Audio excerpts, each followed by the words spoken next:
Welcome to Brain Vision. One of the most basic principles of economics is this idea of trade-offs and opportunity cost, as well as true cost. And that's what we're going to be examining here. We want to know what this true cost is of going skiing. If your friend asked you to go skiing, but you were initially planning on working instead. So this true cost of going skiing will be equal to whatever these implicit costs are of skiing, plus any explicit costs that exist by your choice to go skiing. So let's examine these in the case that you're planning on working instead.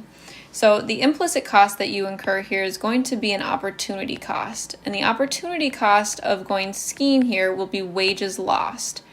So you would lose wages by going skiing because you would have earned these wages had you chosen to go to work.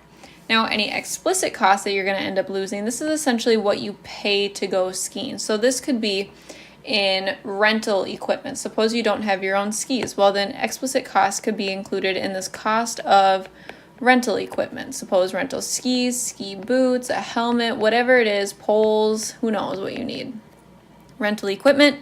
Suppose also that you have to purchase a lift ticket in order to go skiing, right? In order to even get up on top of the hill, you have to pay to ride the lift. So you need this lift ticket to access this mountain you're skiing on.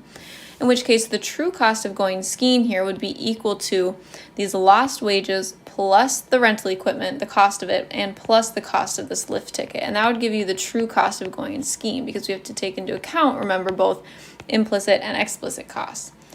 Now let's suppose that instead you were planning on studying and your friend asked you to go skiing. Well, if we wanted to find the true cost of that, again, we're going to examine our implicit costs and our explicit costs.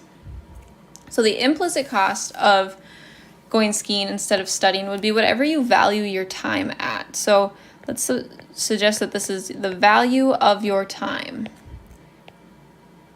Because suppose that while you're studying, you're able to earn some improvement on a test or an overall grade, and that's that value of your time. Now, we're not given it, so we're just going to keep it simple with the value of your time. So whatever you might have earned during your time studying is what this would be. Plus, our explicit costs are actually going to remain the same here. We're going to see also the cost of rental equipment and the cost of the lift ticket if you need those two. And then our true cost of skiing, if you had planned on studying, is going to be made up of the cost of value of your time plus the cost of rental equipment plus your lift ticket.